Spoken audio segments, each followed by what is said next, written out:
todos, meu nome é Cristiano, é sempre um prazer estarmos aqui conversando com vocês, falando um pouquinho sobre a doutrina espírita, dessa vez num ambiente virtual, né? Essa situação super grave da pandemia, né? Tem obrigado a gente a trabalhar de uma forma diferente, mas graças a Deus estamos aqui, estamos com saúde. E hoje vamos falar um pouquinho sobre a casa espírita, sobre o que representa a casa espírita, a importância da casa espírita, mas antes da gente começar a falar sobre isso, vamos fazer uma precezinha para poder nos harmonizarmos.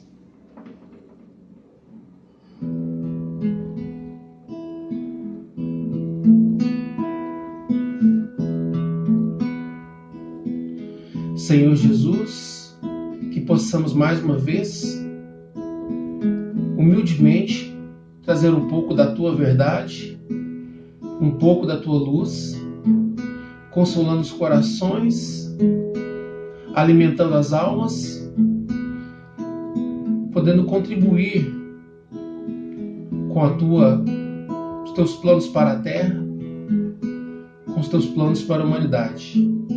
Senhor, que possa proteger todos aqueles que estão em sofrimento, no momento tão difícil que temos passado como planeta, que possa dar força às famílias, àqueles que estão nos hospitais, àqueles que têm inspirado coragem a toda a humanidade. Obrigado, Senhor, porque nos dá a misericórdia da vida, nos dá a oportunidade de estar aqui, bem e com saúde. Que assim seja.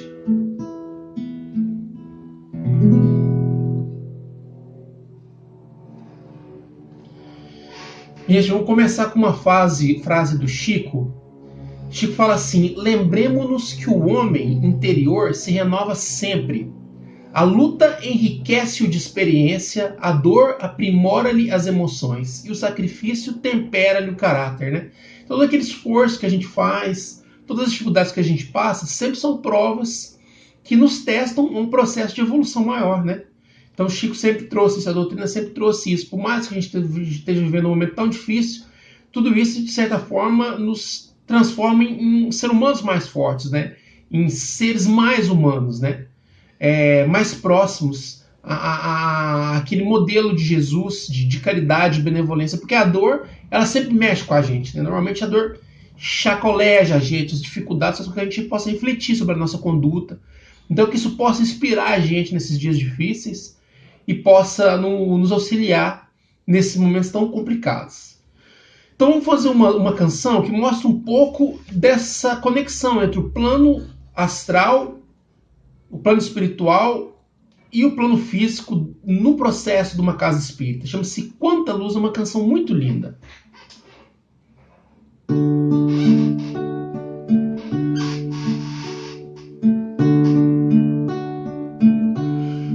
Quanta luz nesse ambiente descendo sobre nós, vibrando em nossa mente. Quanta luz, quando assim em prece, como a alma cresce aos olhos de Jesus. Quanta luz, quando em oração a voz do Mestre fala ao nosso coração. Quanta luz descendo sobre nós. Quanta luz, quanta luz, quanta luz nesse ambiente descendo sobre nós, vibrando em nossa mente. Quanta luz, quando assim prece, como a alma cresce aos olhos de Jesus. Quanta luz, quando em oração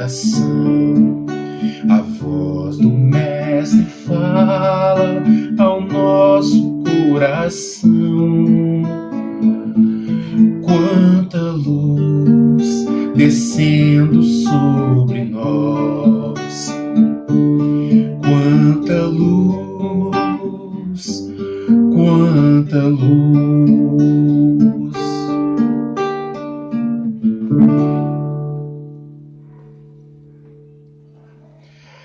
Queridos, assim, Sueli Caldas Schubert define a casa espírita: templo, lar, hospital, oficina, escola. O centro espírita reúne tudo isso, sendo essencialmente o ponto de encontro de almas que anelam por respostas, que buscam a paz e que despertaram para a necessidade de se renovarem anteriormente sob as luzes do Consolador prometido por Jesus. Então, a casa espírita reúne tudo isso, né? É um local onde as pessoas vão para se comungar, para ter um momento de calma, de tranquilidade, ou para buscar um estudo, para buscar respostas para a vida, para os seus problemas, né? Lembrando que a doutrina espírita tem um aspecto filosófico, científico muito interessante, né? Então, à medida que a gente vai tendo um contato com algumas obras, como a Gênese, por exemplo, a gente vai desconstruindo alguns mitos que a gente tinha anteriormente, algumas dúvidas que às vezes muitos de nós trazemos até de outras religiões, né? Como por exemplo a questão do inferno, e vamos vendo que é uma outra realidade, né? Algumas respostas que a gente não tinha vão surgindo. Eu até sempre brinco que o Espiritismo não tem todas as respostas, ninguém tem, mas ele tem boas respostas para algumas das nossas perguntas, algumas das nossas dúvidas. Então, de certa forma, o Centro Espírita conglomera tudo isso. Sem falar em todo um trabalho que a gente vai tocar aqui hoje na palestra assistencial, que é conduzido não só na doutrina espírita, como em várias religiões, né, e por vários grupos, ONGs, como também aquele trabalho ligado à mediunidade, né, de forma mais direta, através dos círculos de desobsessão, de trabalho mediúnico que as casas têm. Então, é uma atividade muito interessante, são milhares de casas espíritas no Brasil e no mundo que desenvolvem esse tipo de atividade. A gente tem aí alguns milhões de pessoas que comungam dessa crença, sejam espíritas ou simpatizantes. Então, é uma atividade importante que a doutrina espírita presta no auxílio a esse processo de regeneração, de construção da humanidade. Então, a gente tem que entender a casa espírita como uma estrutura física, mas também uma estrutura que transcende as paredes, né? Então, tem o físico e o extrafísico, que trabalham concomitantemente. Então, quando a gente chega numa casa espírita e tem ali o salão de palestra, há uma equipe espiritual que já trabalhou ali na purificação espiritual daquele ambiente, naquele trabalho fluídico para que aquele ambiente esteja da forma adequada para receber as pessoas, os espíritos que vão ser atendidos ali.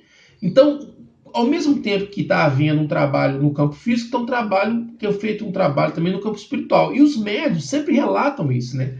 A gente sempre tem os médios que vêm pontuar e vêm trazer como acontece esse trabalho do ponto de vista do plano espiritual, né? O Eurípides Barçanufo, por exemplo, um médium mineiro que fez um trabalho maravilhoso na região de Sacramento, ele vem falar, por exemplo, ele vem citar a existência, por exemplo, de um hospital chamado Hospital Espírita Esperança, que é um hospital dedicado a atendimento a espíritas que falharam no plano físico e precisam receber um apoio no plano espiritual, né? Eu tenho certeza que quando eu desencarnar eu vou nesse hospital. Hospital Espírita Esperança. Isso é relatado nas obras que registram da Alzira Bessa, lá de Sacramento. As várias obras que ela fala sobre a vida do Eurípides, ela relata essa história do hospital. Como, por exemplo, ele falava também, Eurípides, do educandário chamando educandário Allan Kardec, que é um modelo de instituição que inspirou Eurípides Barçanufo a montar o Colégio Espírita em Sacramento, que já existia no plano espiritual. Então, de certa forma, que essas duas realidades se comungam, a realidade física e a realidade espiritual, né? Do ponto de vista, assim, claramente prático, uma casa espírita é uma associação, muitas vezes, né? Uma associação como pessoa jurídica. Então, ela tem ali uma Assembleia Geral, que se reúne a cada 1 ou 2 vezes por ano, normalmente, para discutir questões de vários cunhos dentro da casa espírita, uma diretoria que é eleita, né, composta pelo presidente, pelo vice, um secretário, um tesoureiro, cada um com suas funções. Há um conselho fiscal, responsável por fiscalizar as contas, né, e uma série de voluntários que desenvolvem atividades, seja junto à evangelização, atividade de recepção na casa espírita, várias atividades mediúnicas que são desenvolvidas, como por exemplo na sala do passe, nos grupos mediúnicos, né? Os bazar, por exemplo, livraria que uma casa espírita tem. Então, de forma mais prática, é assim que funciona uma casa espírita. É como se fosse uma ONG, né? Uma ONG, uma organização, uma associação, juridicamente, normalmente, dedicada à causa religiosa, à causa social. Vamos falar da reunião pública. Toda casa espírita tem normalmente aquele espaço de reunião pública, né? Ali, vamos dizer assim, é um dos corações pulsantes da casa espírita, né? Ali que as pessoas são recebidas, elas têm o primeiro contato, muitas vezes com o movimento espírita, vão ter o contato ali na frente. Ali que os palestrantes vão poder falar sobre temas específicos, né? Vão poder explanar um pouco sobre temas da doutrina espírita, sobre temas do universo, que de alguma forma transitam indiretamente pela doutrina espírita, como o aborto, por exemplo. Então, a gente vai ter aí numa reunião pública aquele momento, vamos dizer assim, um espaço-chave, o coração da casa espírita ali na reunião pública. Mas que não necessariamente é obrigatória. Casas que não têm a reunião pública, tem só grupos de estudo. Não há problema em relação a isso. Não vejo, né, desde que ela respeite a dinâmica do movimento espírita, faça um estudo sério, um estudo bem construído.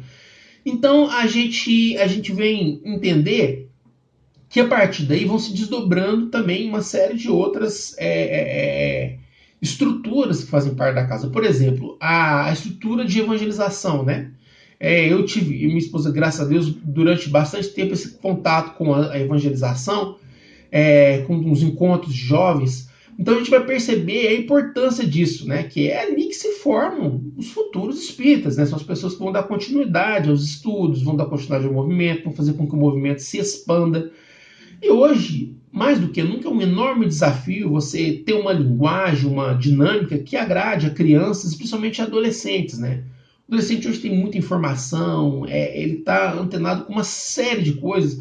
Então, um grande desafio hoje para o evangelizador, numa sala de aula, principalmente essa faixa etária dos adolescentes e dos jovens, trazer conteúdos e uma linguagem que os estimule. Então é um desafio constante para nós, como evangelizadores, né? Mas é um desafio muito prazeroso também, né? É uma busca constante.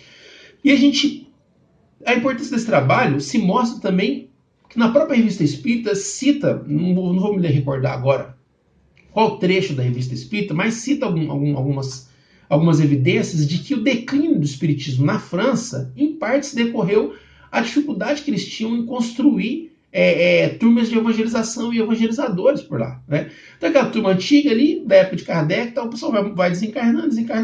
Você não tem um trabalho de evangelização para formar novos espíritas, a casa vai ficando vazia, né? Porque os que vão entrando não ficam, vamos dizer assim, aquela turma mais jovem, teve dificuldades. Então, a gente vê a importância disso, principalmente com relação à própria França, poderia ser um exemplo disso. Hoje, a gente precisa lembrar aqui que através do Conselho Espírita Internacional, né, especialmente palestrantes que fazem um trabalho maravilhoso como o Divaldo Franco, que viajam o mundo inteiro aí, abdicam da sua vida pessoal para levar a doutrina, e vem espalhando aí, né, a sementinha do movimento espírita pela Europa inteira, principalmente a Europa, né? E então a gente vê hoje aí já uma estrutura mais consolidada e um crescimento. Eu acredito que podemos falar de um crescimento do espiritismo também fora do Brasil, né? Bom, vamos falar de única, né? A gente pode ter uma definição do passe ou mista de fluidos magnéticos provenientes do encarnado e de fluidos espirituais oriundos dos benfeitores espirituais, não devendo ser considerado uma simples transmissão de energia animal, uma magnetização. A aplicação do passe tem como finalidade auxiliar a recuperação de desarmonias físicas e psíquicas, substituindo os fluidos deletérios por fluidos benéficos, equilibrar o funcionamento de células e tecidos lesados, promover a harmonização do funcionamento de estruturas neurológicas que garantam o estado de lucidez mental e intelectual do indivíduo. Então, olha só que interessante, é como se fosse uma recarga de bateria, na verdade, né? A gente chega ali com a bateria fraca na casa espírita muitas vezes, e a gente é recarregado, né? Aqueles fluidos mais pesados, mais deletérios, são trocados por fluidos mais benéficos, por fluidos mais puros, né? Em sistemas que são mecânicos, semimecânicos, aí tendo maior ou menor participação do fluido do médium, ele vai ser mais mecânico ou menos, né? mas sempre há ali uma comunhão de energias, um trabalho muito bacana de doação, porque aqueles companheiros que trabalham no passe espírita, eles têm todo um cuidado com relação a isso, uma dinâmica. Tem muitas pessoas que não se alimentam de carne no dia do trabalho, né? Uma série de cuidados que você tem que tomar quando o camarada não está bem, ele não participa ali do passe, para que possa chegar ao indivíduo que está entrando na casa espírita uma melhor qualidade possível desse passe, né? Bom, as reuniões mediúnicas, que são reuniões privativas, com uma periodicidade normalmente uma vez por semana, no mesmo horário, no mesmo local, que atendem a uma disciplina muito importante, né? Que são fechadas a um grupo experiente, que conhece mediunidade, que estudou sobre isso, que foi construindo um cabedal de conhecimento para poder, no momento do trabalho mediúnico, ter mais estrutura intelectual, né, estrutura de conhecimento para lidar com as dificuldades que vão ter ali, né, as várias formas de manifestação. Então, nós vamos ter expressões, por exemplo, de mediunidade através da psicofonia, que seria a fala, através da psicografia, através da vidência, da audiência, né? Além de toda uma equipe de apoio que vai trabalhar as radiações, a prece, o passe, essa equipe de apoio que acompanha também o trabalho na reunião mediúnica, né? Então é ali que há uma série de comunicações, né? A gente precisa lembrar, por exemplo, o Chico Xavier, como fazia isso. O Chico Xavier psicografou mais de 10 mil cartas para pessoas que vinham atrás de mensagens, de algum tipo de informação sobre seus entes queridos que tinham desencarnado. Mais de 10 mil, né? Além de mais de 400 livros. Até hoje tem casas que ainda fazem esse trabalho. A pessoa, numa situação de desespero, de dificuldade, lá em Uberaba, na minha cidade, tem gente que faz esse trabalho. Então, há grupos que atendem ali, onde as pessoas muitas vezes recebem uma mensagem de um ente que faleceu e tal, né? Porque elas vêm ávidas daquela informação. Então, são casas que fazem esse trabalho específico, né? Que é um trabalho aberto ao público.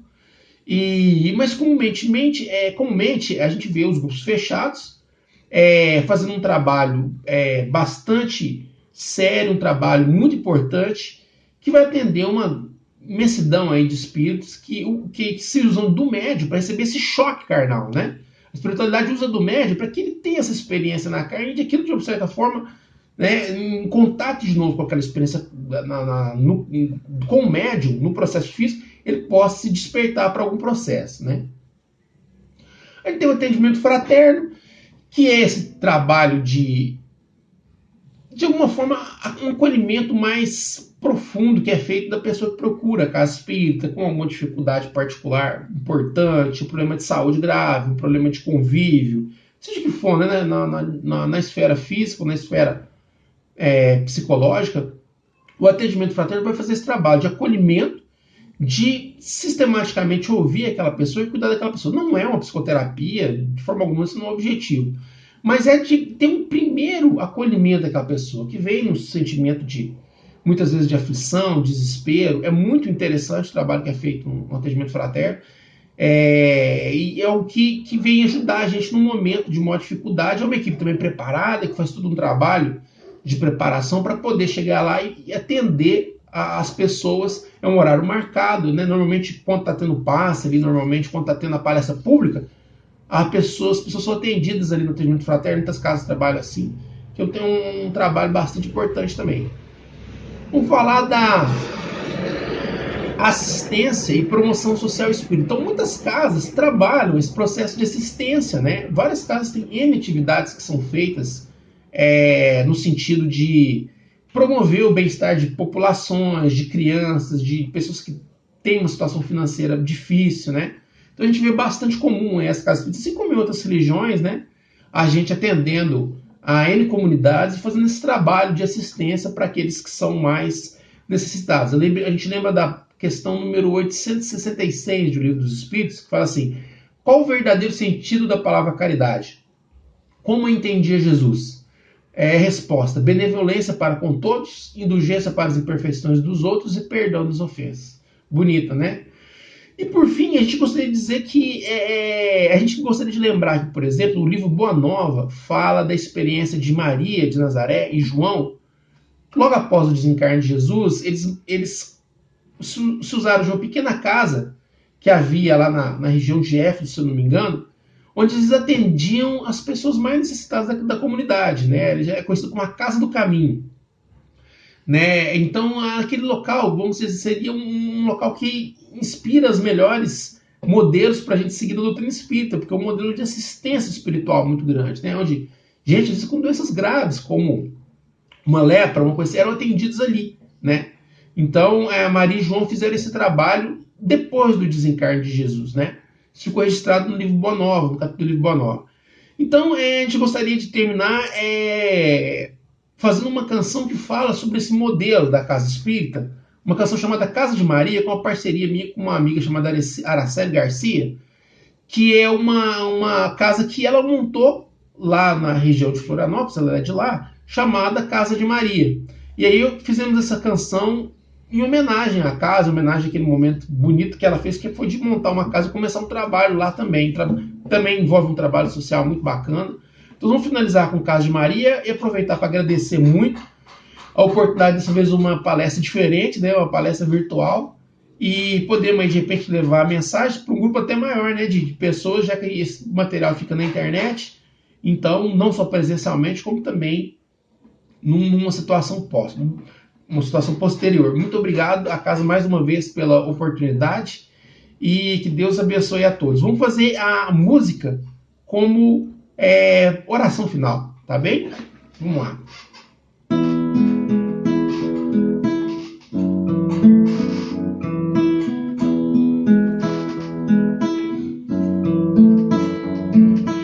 Pedra sobre pedra ela se formou, a casa de Maria se prontificou. Lá no alto da colina uma luz resplandeceu. É a luz da Mãe Divina que seus braços ofereceu. Lai, laraia, lairararaia, para todo aquele que ali chegar, com lindo sorriso ela vai estar, com carinho e o amor ali vai frutificar, para sempre o bem servir, sem nada se esperar. Lai, laraia, raieraraia, laia. E ela para sempre ali estará, com os braços abertos ali esperar. Lá no alto da colina uma luz resplandeceu. É a luz da Mãe Divina que seus braços estendeu. Daí, laraia, raia, raia, raia, raia.